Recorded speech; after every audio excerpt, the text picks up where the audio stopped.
From age 0 to 25, you carry your mother's face. And from 25 to 50, you become the face that you are.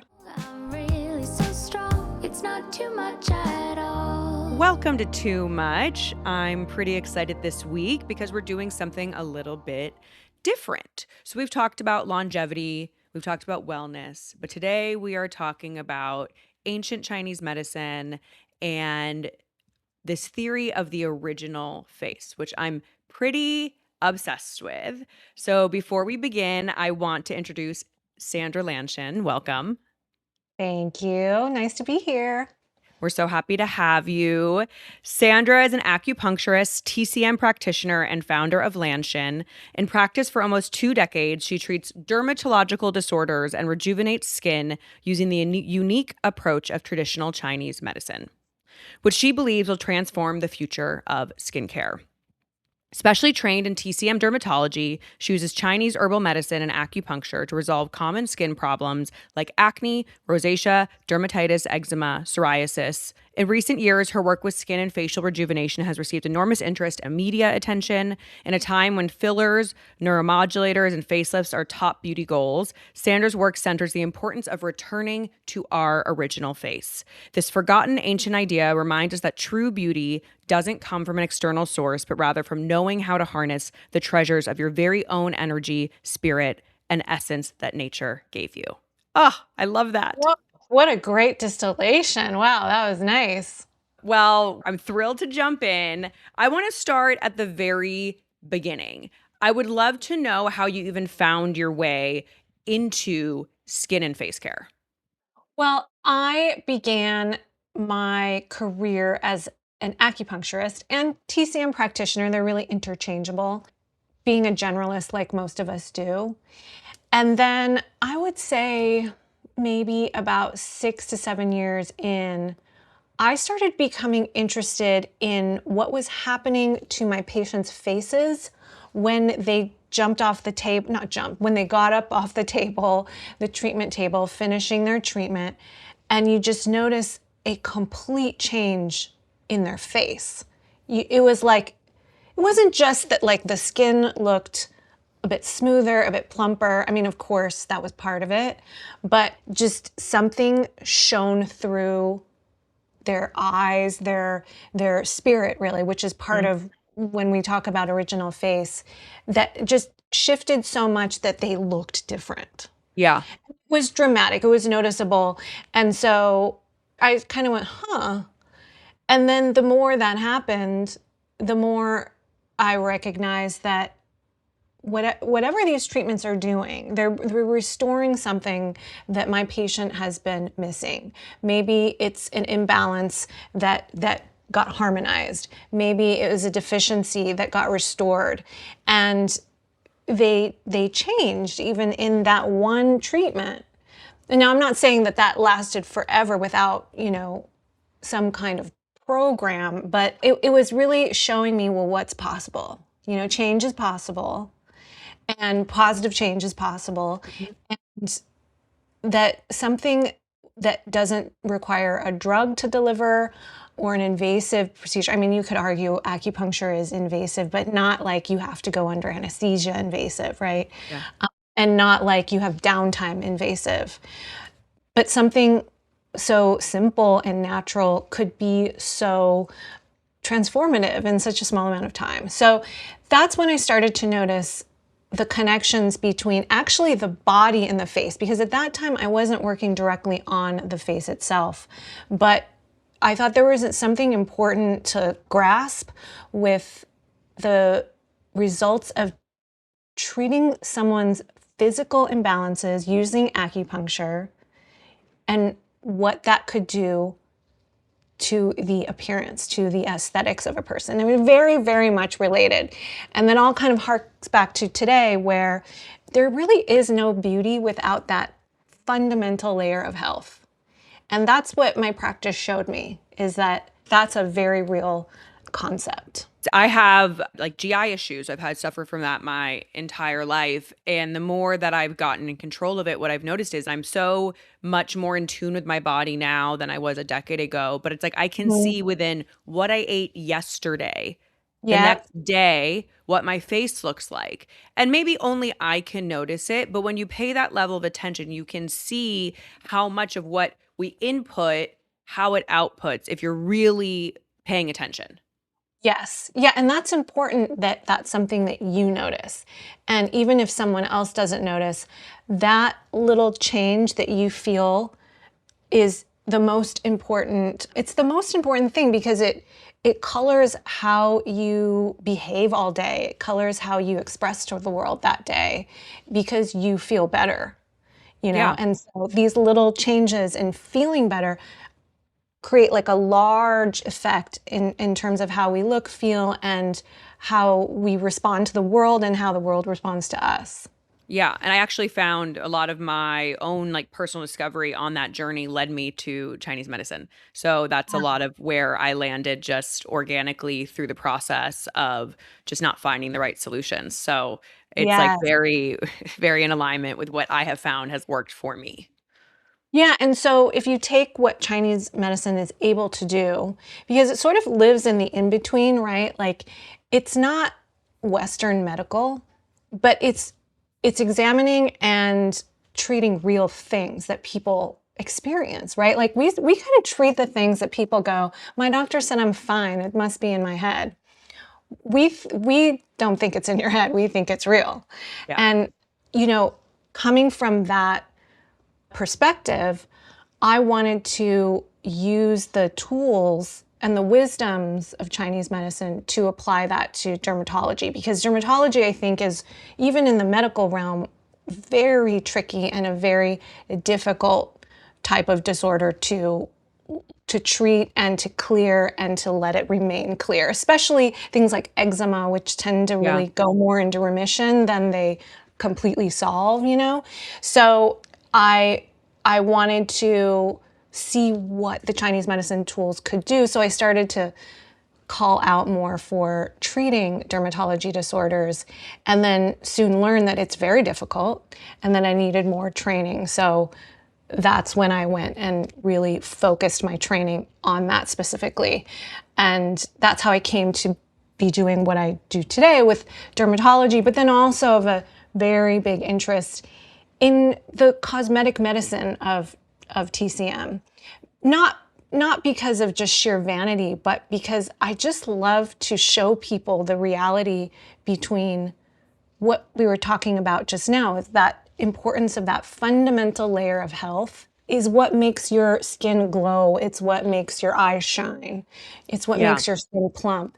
And these are the things we care about, but maybe I can draw you in by showing you what Chinese medicine can do with the skin to get you to care about your deeper self.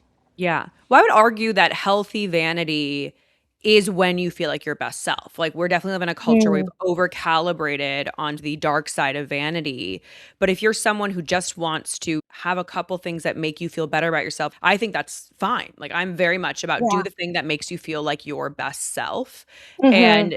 And that's a lot of what you're tapping into. And it's not like beauty Mhm. is not just vain. Like, there's indigenous practices called the beauty way. Like there's certain people that find they feel fullest when they live in beauty. I'm one of them. Mhm. Yeah.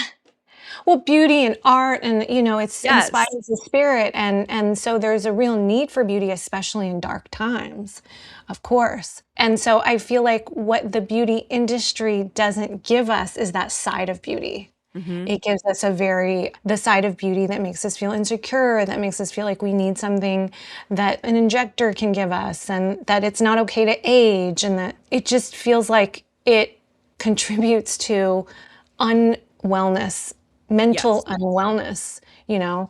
So, and that shouldn't be what the beauty industry is doing. Yeah. If you know? Well, it's And exploitative and predatory versus yeah, like as like you feel like you're never enough versus saying like you yeah. are enough and like I'm going to help you show you that you're enough. Exactly. But that's not a very profitable idea. So But, I think we have to come back to this way of thinking about what is our beauty? Is it just like what you see on a two-dimensional social media influencer? Like, is that what really, like, in reality, what we're saying is beauty? And if so, I mean, that may be great for that influencer, but it's not something we need to necessarily follow and, exhaust so much of our energy and our literal investment in something that may or may not bring us what we're actually searching for. 100%. And what I love about your work is I feel like we live in this time where everyone's trying to look like everybody else Mhm. versus honoring their individuality and their selves, like their who they are. And so, Mhm. can you tell us more about the original face theory? I love this so much because I think we need this right now more than ever in a space where we have to be able to be like what each of us has is special and it's not just the external, it's the internal fused with the external. Yes. Well, this is an idea that I learned about from my teacher. Her name is Lillian Bridges, but she has since passed. She's no longer with us. May she rest in peace. She was an amazing woman and was so generous with her education and her teaching around not just original face, but she was a face reader, I can never say that, a physiognomist or Yeah, yeah, yeah, physio. yeah. And but basically she was a like by lineage. So it was in her family that she did Chinese face reading for medical purposes and for or Chinese medical purposes or for the purposes of helping people recognize, you know, who is who's harmonious to their life and who isn't based on their face, based on what the face showed. So face reading was really her jam, right? That was her main gig. Actually, she was also a Chinese astrologist, so just very Wow. much knowledgeable in these traditions that were passed down to her through lineage. But she was famous for being a really expert face reader. So, this idea of original face is something that she talked about a lot, and her students continue to talk about because it recognizes that our face, it's this idea that comes from ancient Taoist traditions. And when I've done my own independent research on it, I think there is also some tie into like ancient Buddhism as well. Mhm. And the concept of original face doesn't necessarily even have to do with the actual face at its core, but it has to do with who are you really in life, right? Like, who did you come here to be and who are you? And the meaning of original face is that you are the makeup of your treasures of your essence, which is something that you're born with. This is a Chinese medical concept that might not be super clear, easy to understand just from me talking about it here. I mean, it's something that we had to, take years to learn and really digest what that means. But there is this thing called essence that we are born with, and it is actually physical, but then also a bit energetic. It reflects our almost like what our DNA brings in, Mhm. right? It reflects like what we've brought in from before we were born into this life that we are then born into. That's our essence. Could we say like soul, like related to the soul? Yes. Yes, I think it's all sort of captured in those ideas of soul, of spirit, right? Because we come in with a spirit that animates this body, right? And then this body is also animated by blood and chi and the materials that allow us to be alive and function, right? So all of that is recognized as treasures that we carry in. And she had a famous saying, I hope I don't get this wrong, but it was something like she had a famous saying that from age 0 to 25, you carry your mother's face. Mm. And from 25 to 50, you become the face that you are. And I then from understand this, yes. I was gonna ask you because I feel like I'm now in my mid-30s. I feel like now that I live more rooted in my purpose, I feel like I look younger and I feel like my face is more reflective. Like, I don't know how to explain it, but I just feel like it's like, this is my face. Like, I don't know what face I had in my 20s, but that wasn't my face. No, totally. I think that's what she's saying is because we carry from like 0 to 25 the expectations of the world on us, Mm, and we all have different relationships to our mother. So I think that can, there's that nuance to it, right? Like, what did your mother or the world bring to you? Your face takes that on, mm, right? And then we grow into ourselves when we're like kind of around that 25, you could say that Saturn return age, 28, right? And then she says, but after 50, you become the face that you deserve.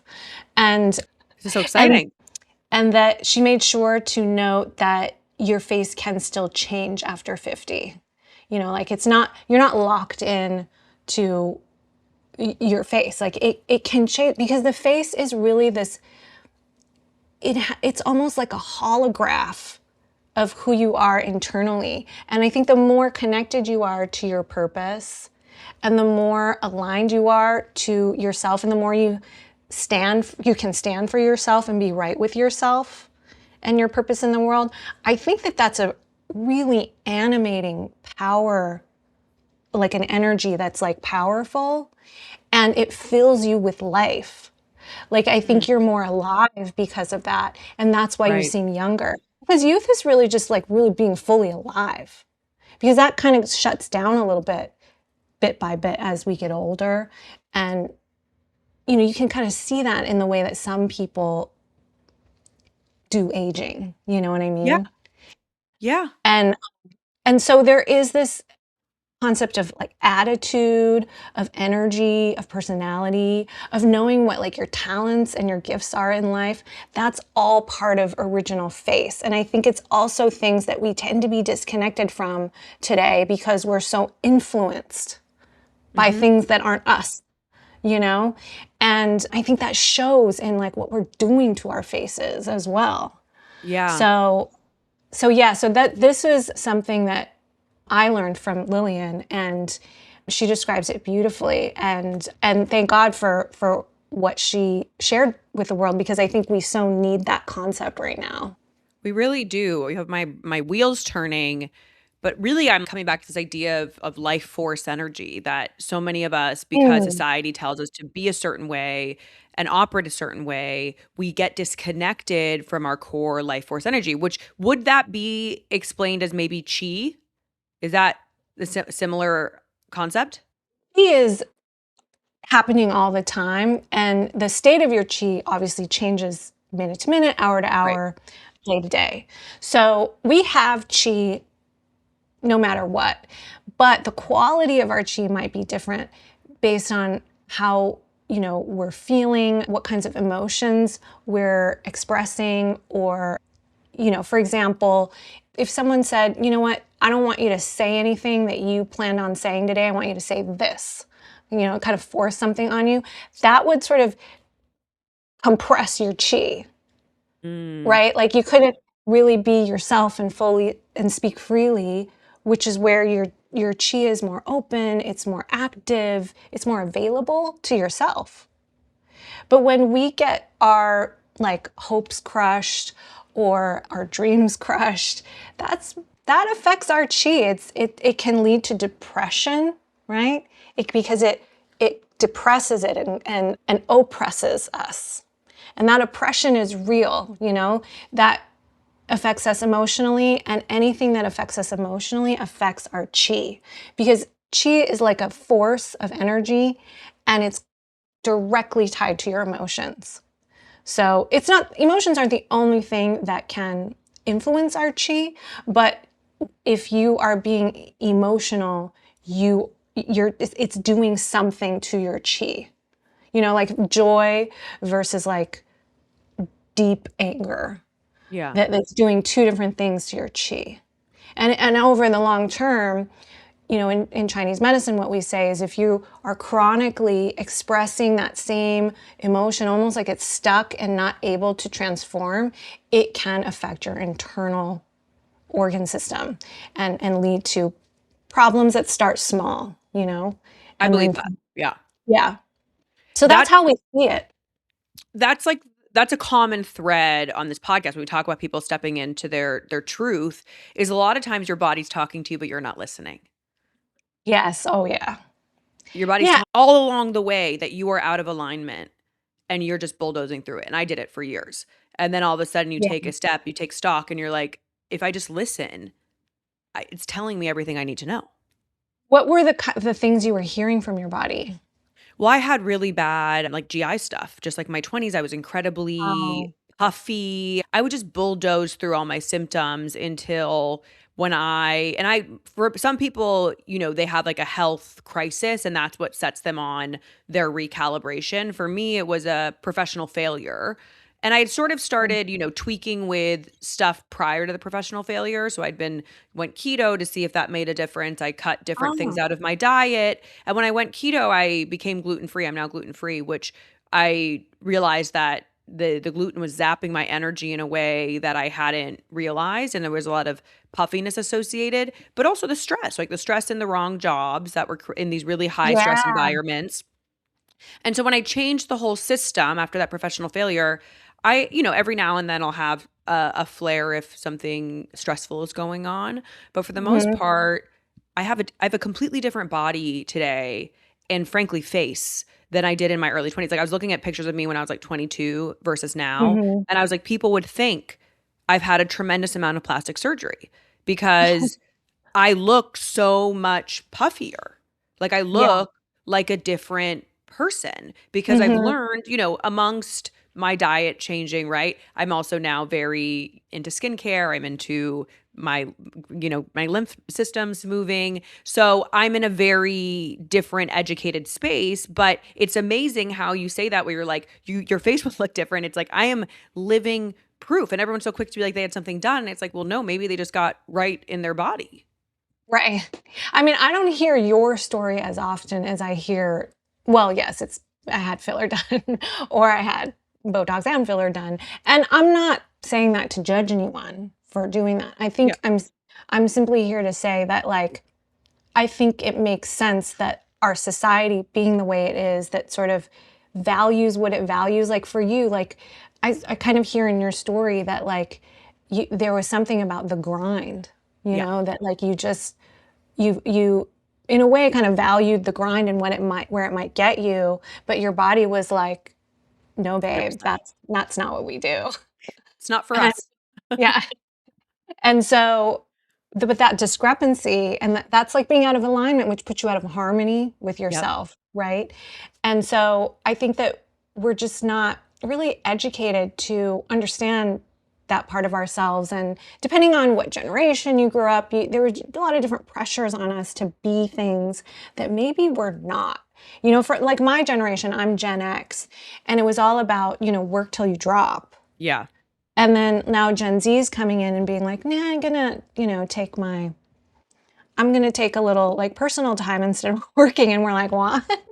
I'm into taking personal time and not overworking, but I'm also like, we do have to work a little bit. Balance, right. The goal is balance. You can't just do nothing and you can't just do everything to the point of exhausting your energy and exhausting Totally. your chi. So I think that there's something culturally that might be missing that we're unable to really like locate those cues because I remember being in my mid 20s and just bulldozing over the cues Yeah. because you can at that age because Mhm. you can recover, you can bounce back quickly, but better certainly than you would at like 40 doing the Yeah. same thing.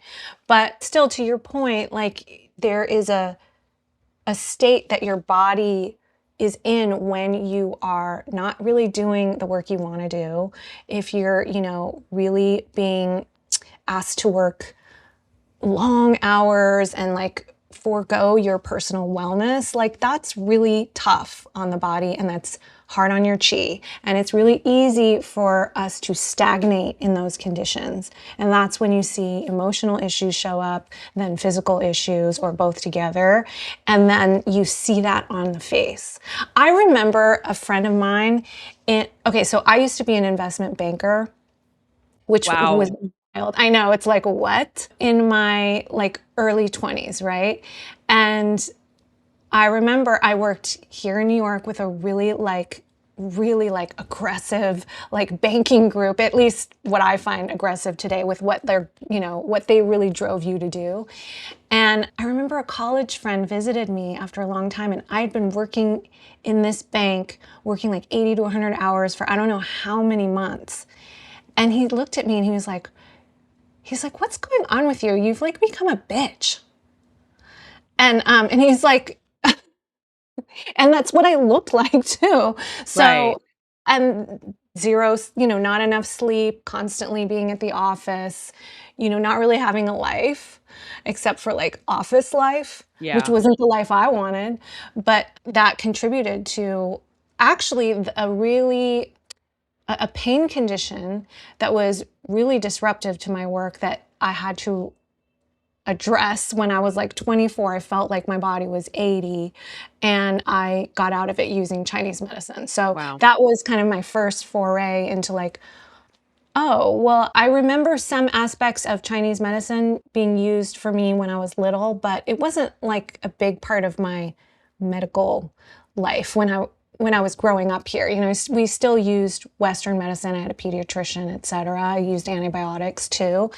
But I started to remember something Yeah. when I was getting that treatment with Chinese medicine and started to feel not just better. It wasn't just like, oh, the pain is gone. It was like, wait a second. Why do I feel like I'm supposed to feel as a human? Like, why do I feel joy? Mm. I remember one day walking into the office and a group of colleagues was standing there staring at me, and I thought I was in trouble. And because I had just gone for an acupuncture appointment and didn't say that I was doing that. So I thought I was in trouble. And they were like, "What's with you? You're like happy or something."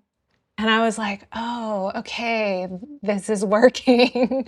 Because it changes Yeah. more than just your symptoms, right? It like really when you're able to balance your energy, supply back to your body what's been deficient, you feel like amazing. And I really think that's how we're supposed to feel.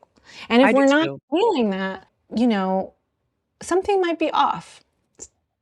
And it's hard to feel that these days. It's a tough situation going on globally, like everyone's worried and it's tough, but Yeah. it's still possible because humans have been humans for how many thousands of years. So, so Chinese medicine is like a little bit of a roadmap, I think, to that is a lot of medicine, but then also a lot of wisdom, and Mhm. then a lot of spiritual reminders, all baked into one medicine, which is not what we get from our medicine, Yeah. right? Because we have to. That's the thing about original face is that it's a concept that includes the spirit and includes the soul and acknowledges that that's part of life, Mhm. and that these things that are like mysteries are part of life and can be accounted for when we're practicing this medicine. So that's what's so fascinating about Chinese medicine, and I think that's what's so healing psycho-emotionally, just even understanding how Chinese medicine is understanding you as a human body, understanding that you have an original face and like acknowledging that. I feel like that's it's a very healing modality because of that. Like it's soothing to hear that. Like imagine if you went to your doctor and they were like, "Oh, you're good. Like your spirit's really coming through now. You've got a lot more energy and or like acknowledge that your spirit is a little bit hurt right now because of Yeah. something that happened. Like imagine if that could be part of your medical like service." Yeah. Well, I do think the part for me that I struggle with Western medicine is obviously, there's some great things that it does well, but we don't talk about the emotional self and how it affects what's happening. And for some people, their grief might be affecting their body or their sickness or their illness Mhm. or their depression or all the other emotional components that do affect a condition. And it's not just always like a symptom or these like diagnostic things we're checking off and solving. Sometimes you solve the grief, you solve the thing. And so that's the part that I always struggle with Western medicine is sometimes I'm like that's happening. I can see that that's happening out of grief for that person. It is activated right Mhm. now because they are feeling unprocessed grief. Mhm. Yeah. And we're not talking about that in Western medicine. We're just saying, okay, what's the symptom? I'm going to give you this medicine. I'm going to hope that works for you. And if it doesn't, and in my head, I'm Yeah. like, I read a lot of these metaphysical books. I'm really into past lives and the spirit self. And Mhm. you read, and sometimes there's indescribable things that medicine can't understand. And then it's a miracle it goes away because it was not related to necessarily just a condition. It was related to something emotional. Yeah. And emotions can have true consequences, long held emotions, especially like if you have long held anger or long held grief, we know in Chinese medicine that the organ system, the sort of shock absorbs for grief is the lungs. Yeah.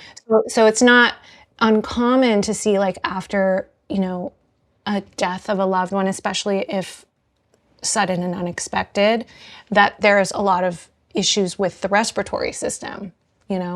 Colds and coughing can come up in that time, and it's could be a coincidence, or maybe there is some validity to, where the energy and the emotional energy goes into the system. And so chronic anger and frustration is shock absorbed by our liver. Mm-hmm. So and so the liver and stress is very much tied together in Chinese medicine. And then the liver is also on another angle very tied into the health of your menstrual cycle. So you can start to see those emotional energy and menstrual cycle and hormone behavior. Those things can be very tied. So we'll look at that in Chinese medicine. We'll always recognize, well, in a patient, if I'm sitting here with you, I'm going to ask you about a bunch of your physical symptoms, but I'm also going to try to get to know the state of your emotions Yeah. recently and historically. And that's going to be an important part of learning about you and figuring out how to treat you best. It's so powerful. So for the everyday person that maybe doesn't have the luxury of coming to your studio in Brooklyn, how can they tap into their original face? Well, hopefully they're listening to this podcast and processing right now what that even means, because I think that that's a really foreign idea. I'm actually curious what went through your head when you first heard it, because I think the first thing is getting the idea out there Yeah. and getting people to seeing how it connects and lands. Yeah. My friend who's a esthetician in New York, Manhattan, had reposted your post. That's how I found you. And Oh, thank you to her. um, yeah, thank you. Thank you, Raquel. We love Raquel. So she had posted your post about Alyssa Liu, the figure skater, the winner. Oh, yes.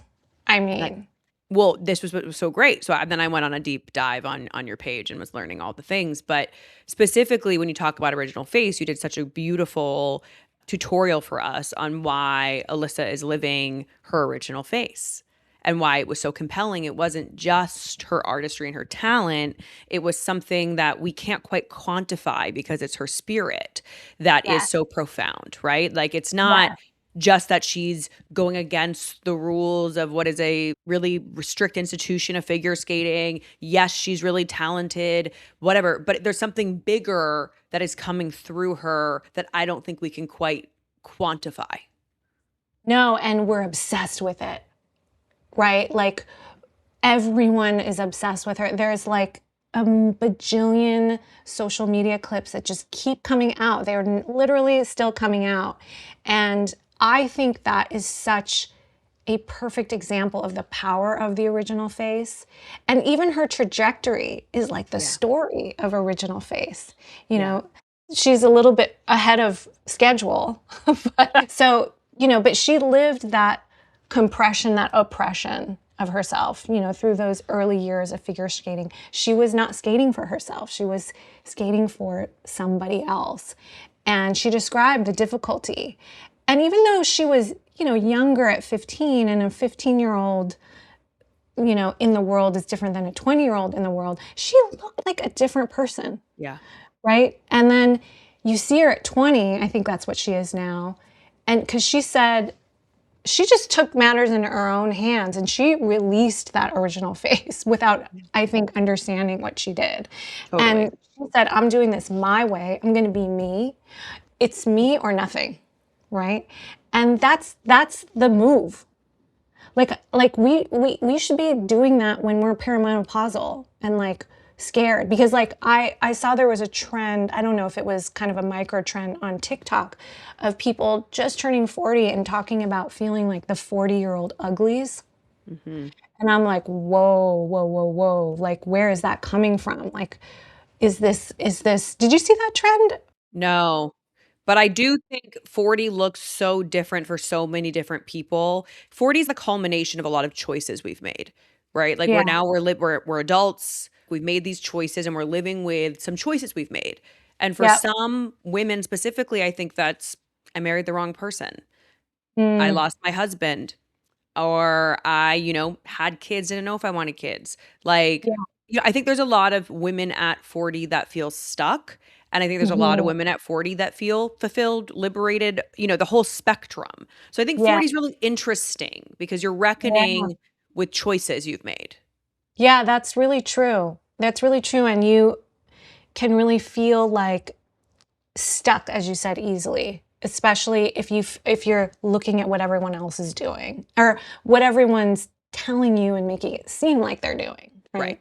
So, but then Alyssa Liu, going back to her, I feel like she's such a reminder of like the power of coming back to yourself, you know?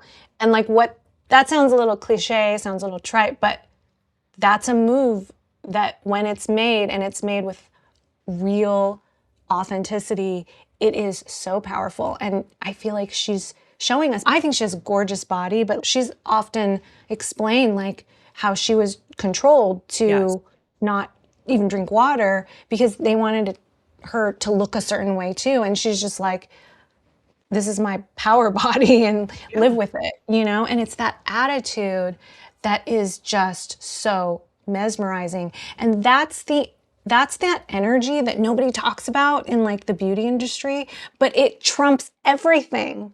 You Well, it's the know? That, magnetism because you're not trying to prove anything. You're not trying to be anyone other than who you are. And that's really yeah. hard to do in the culture we live in. And certainly at 15, I don't think I had the guts she has. I mean, I had enough like I was in professional ballet school until about 12 or 13 and I quit because I felt it was very oppressive. So I left it because I was like I Mm, don't feel comfortable here anymore. But I didn't have yeah. the power to ever go back because at that point it felt so dark to me. It just felt like I didn't want to go back. Like Yeah. I didn't want to go near it. And so I look at it the fact that she left feeling probably very similarly to how I felt when I left ballet and decided I'm going to go back and do it on my terms. I'm going to do it differently. I think takes an immense amount of courage at that age. I would say that I've made a lot of courageous choices in the past 7 years, but Mhm. it took me to my 30s to start getting really, really more like we're running out of time. It's now or never. Like that's sort of how I felt, which was like, Denise, if you don't make these choices now, you're going to die regretful. And you better just try and see versus not trying because you're going to have resentment. So I Mhm. took those leaps, but I took them at a time when I felt like I could, like where I had more financial flexibility, I had more sense of self, Right. I'd been through enough resilience, grit, like heartbreak in my life to like know I was going to be okay no matter what. It's very scary at 15 to make choices like that, not knowing what's Yeah. going to happen. Well, it's interesting. I feel like even in your own journey, you have that original face moment, like that I turn did, yeah. towards, right? And I did too. And that was, when I left banking and started to pursue and finally pursued medicine on my terms because I was Asian parents. I was told in college, do Right, pre-med, right? right. And then, you couldn't believe the disappointment when I announced that I'm not even applying to med school. Because I just couldn't do it. Like I couldn't, I knew I'm not saying there's anything wrong with the medical system. It No, is yeah. like the primo system if you have like an urgent care situation, let's say, and other urgent medical situations. But it wasn't the medical system that I was actually drawn to myself. So I didn't know what I was drawn to. I just said no to that and then pursued something else that also wasn't it, right? But then finally came back to medicine on my terms, which Chinese medicine fit me and how I understood the world. And so I found home in that. And I feel really grateful because today I feel at home in a career that to me is more than a career, but like it gives me such an anchor that I feel like as I get older, I see the changes in my face. We're going to change. Our faces will change as we get older and wiser and stronger. But I'm not freaked out by it, I think, because I've been able to build an anchor of like how I understand myself in the world. And I really feel like that's the thing I would love to tell young women is like, you know what? Don't worry about like that preventative Botox ad that shows up on your social feed every day. Yeah. Like, spend your time and money building up you and getting to know who you are. That's like a big deal. And that's people that can do that are gonna have a magnetism that's powerful. And people are more and more drawn to that as we like evolve with our media, I think, right? Because like the authenticity thing is like really, coming forward where like you can't just be a pretty face and not have, something that the world needs from you. You know what I mean? So I feel like for young women, like don't worry about the preventative Botox. Also, like, what is the message that you're sending yourself if that's what you're worried about at 22, let's say, which I hear it's becoming younger and younger, where I was much more vain and concerned with how I looked at 22 than I am today. Still yeah, vain enough, but me too. I mean, we have a lot of programming, yeah, you know? totally, totally. But I think what I realized, like when my company failed, I sort of felt this like deep pit that I was like behind, that I was sitting there and I was like, everyone's like checking these life boxes, I'm behind. And I spent all this time just working on myself, investing in myself, reading books, getting tools. Now I get to talk to amazing people like you. And I will say that sitting here now, if I'd known like 10 years ago, I was going to feel how I feel today, I would have run and been like, I'm running in this direction. This is amazing. I know I'm going to feel great. At the time, I sort of did it because I was like, this is all I think I know how to do in this moment of what feels like a lot of professional loss. So I'm just going to learn more, basically, invest in myself and learn more, get therapy, learn more tools. And I think how I feel now, I sit here and I'm so grateful. I'm so grateful I invested in myself in this way because the rest of it, I think, is inevitable. When you feel so good, you feel so magnetic, you feel so yourself, you Yeah. become like a light to what is an alignment for your life path. Yes. And then you can recognize more of what is aligned once you make that original move, right? But I think what you said earlier is really also a big piece of it is that it takes an F ton of courage to like do it because you're taking risks nobody else would take, right? And like then that's coming from some kind of deep knowing that it's Yeah. going to work. Yeah. And I've been the same. I really resonate with that. Like I've made a lot of choices that other people wouldn't make. Yeah. And but And when you have you to defend them. And that's the part that gets really hard, which is like my parents weren't on board with the path. Like your parents were not on board with the path. Over time, when there was enough proof, they got more on board. But I'd have these right, conversations with my mom where she'd be like, well, just like, if this is so hard for you and you're like having a hard time financially, just like go get a job, go get a normal job. And I was like, do you understand that we are talking about soul death? Like that is soul death. Like I had to explain to her, I'm like, I don't think you understand. Like I will be withering away inside if I go do that. Like I don't know how to explain that to you other than I will quote unquote be more financially secure, but I will be a shell of a person. And I was like, and right. I cannot do that. So this is the only way Yeah. forward. But you must have known somewhere deep in your bones though that No, like I still do. I still do.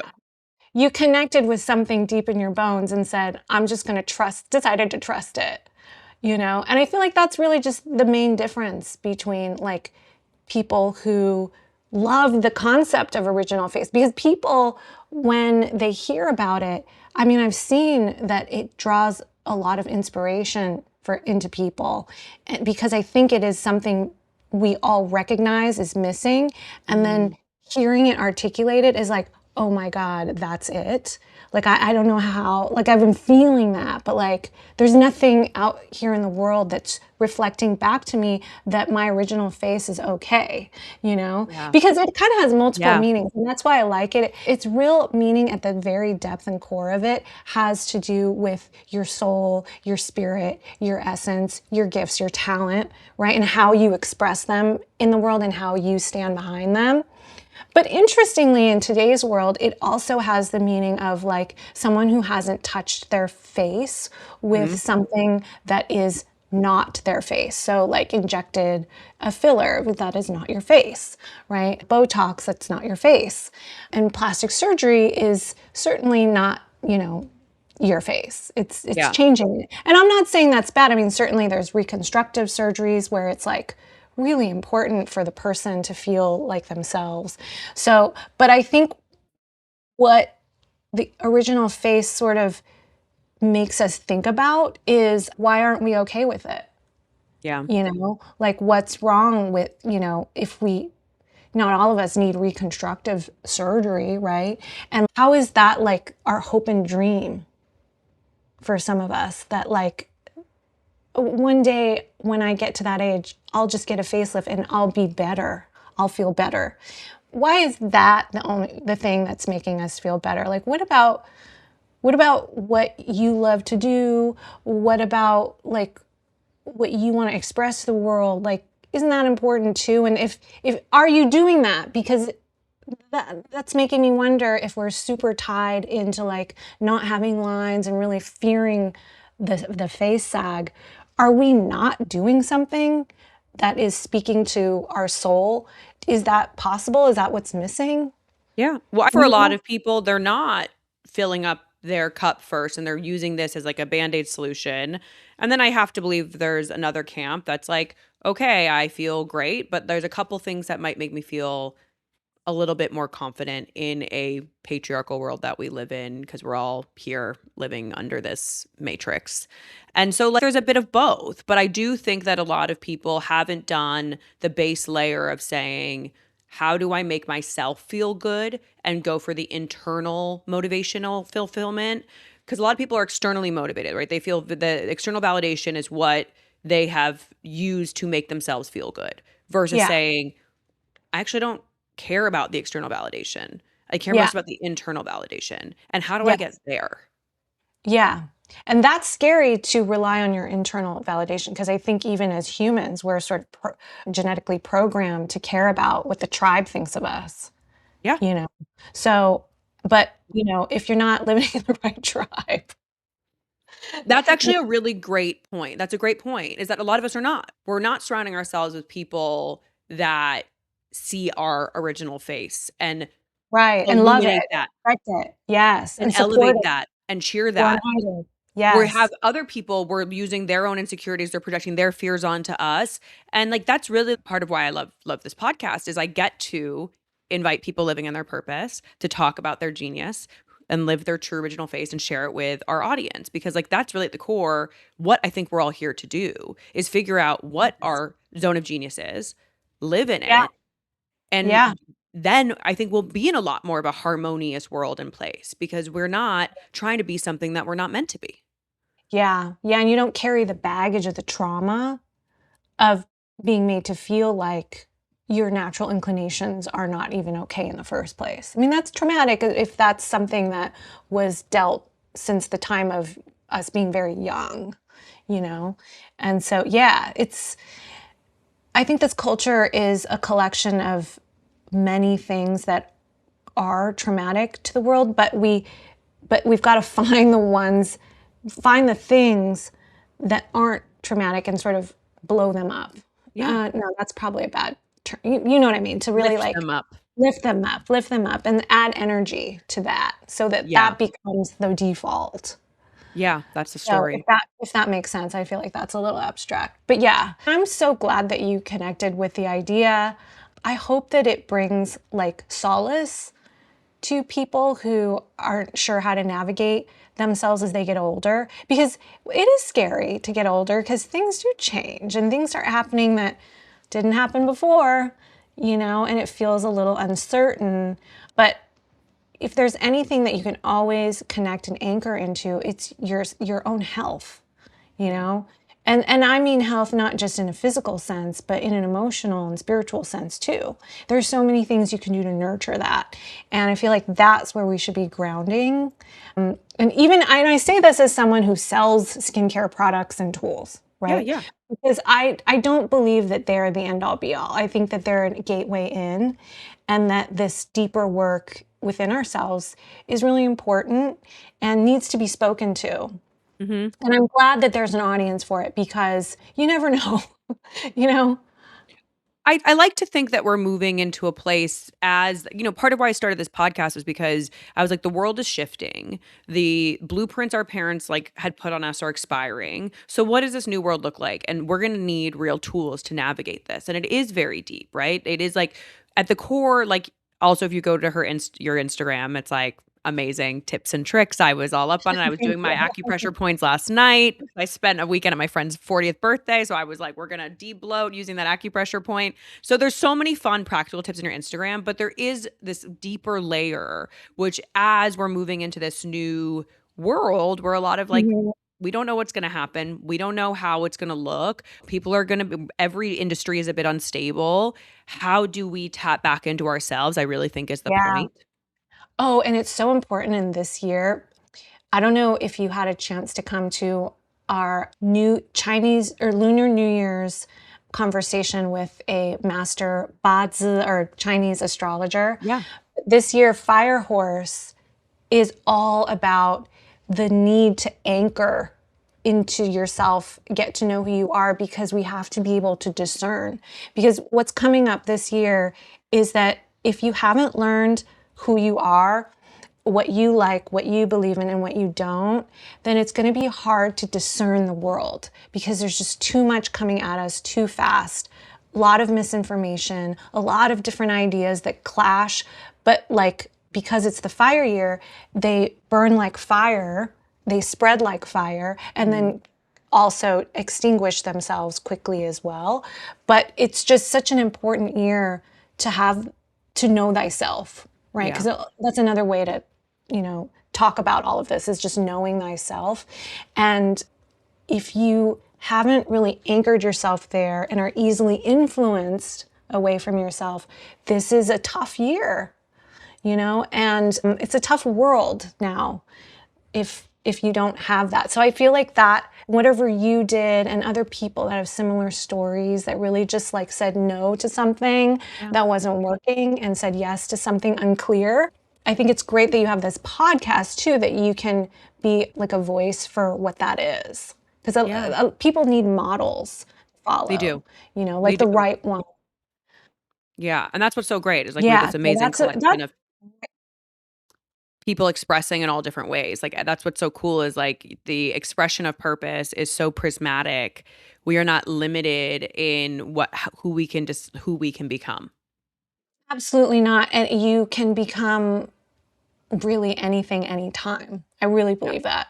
I really, and I think that if you have the courage to do it, it can happen very quickly, Yeah. But you just have to be like in your bones, like you have to ride or die for yourself. You do. You do. Because no one's going to fight for your dreams more than you. And I have a lot of Yeah. friends who had moments of success that they sort of lapsed because they were like, I just don't think I wanted it enough. They're like, you really want Mm, it. And I'm like, yeah, I still really want it. Like I do because I love it. Because for me, yes. this is not about money. This is about the joy of this conversation, about learning, about curiosity, about giving people tools. Like I leave these conversations so lit up on life. I'm like, wow, people are just incredible. They're doing amazing things. They're like, Yes, we have it's everything we true. need. Yeah, it's true. And I feel like for you to like even have that want, you had some kind of clarity. And it's just a thing that like when you kind of think about, even if you don't know what you want right now, just even thinking about wanting to know what I want, and letting yourself sit in that soup, it eventually arrives if you trust Yeah. that. And if you ask, like, some tough questions. I mean, I think that's really like a lot of the Yeah. work that I did was that I knew what direction I was going in, but I had to sort of ask some really tough questions because I was sitting in a place, a few years ago where I was like, in your head, you're a mogul, but like the 3D, we're not really moguling. So, like, how do we get from here to there? And then I was like, Denise, you have to build a roadmap to get to mogul. You're not just going to be a mogul because you want to be. Like, and I was taking swings and trying things, just wasn't quite working. But I had to sit and like do some work around building an ecosystem of my life that at Yeah. some point it would be inevitable. And you feel like a mogul now though, right? Like because you right? Because like Thank you. you're at the apex of what you've ever done in your life. And it's that can only grow, but like I think that that's what makes you live into the mogul, whatever that looks like, is you're already being one right now because you're at still your own apex, That's a you great know? point. But yeah, but it's like energy. It's like the not being afraid to be seen, not being afraid to say the wrong thing because I know I've done enough work that if I do say the wrong thing, I can own my wrong. Like Yeah. that was a big thing. Yeah. Yeah, being able to self-reflect and be willing to like see, well, I could have done better at that. That's actually an important skill, I think. It's not all like roses along the way, right? There's there's learning and there's embarrassment and there's being humbled for sure. Right. Maybe I'm a little But cringy. but you keep it on. Yeah. Yeah. Who has a oh, don't even go into the Wayback Machine on me. I know. We have a lot of moments that are not documented, our generations that are very cringy. Yeah. Too bad the internet is forever sometimes. But It's true.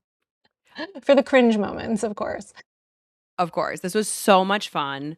I learned so much. This was Yeah, also thank just like you. so beautifully deep what you're doing. I see all the levels of what you've built and I'm just like Oh, thank very you. grateful. Yeah. Thank you so much. That means a lot because, you never know how it reflects out into the world. But I really appreciate that. And we should keep having this conversation. I would love to. And can you let us everyone know where they can find you so they can either come see you or stay up to date with all your videos?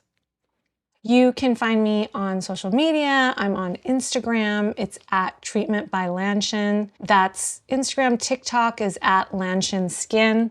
Also on YouTube for some longer form that I've been meaning to get back to, but that's also Lanshin. And then Lanshin.com is where you can find my office, where we do because I'm also a real acupuncturist. I don't just play one on TV. So like we have a treatment team and we do acupuncture, Chinese herbs for dermatology, for cosmetic concerns, and it's all here in Williamsburg, Brooklyn. So welcome everyone to come and say hello. You don't even have to get a treatment, just come say hello. We always have tea going. Oh, amazing. I will put everything in the show notes so you know where to find it. Thank you, Sandra. I really, really appreciate it. My pleasure. Thanks for having me and thanks for your interest in Original Face. Anytime. Thank you so much for listening. If you do like listening, it would mean the world to us if you could subscribe or review the podcast anywhere that you watch or listen to the podcast. It really helps with the algorithm to share this with the world. I want to give a special thank you to young Spielberg and Sarah Yarkin for their beautiful work on our opening jingle, Dana Boulos for her help with the beautiful art, and to all of you for tuning in and keeping this dream alive.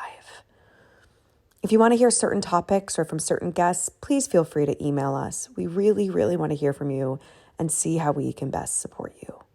See you next time.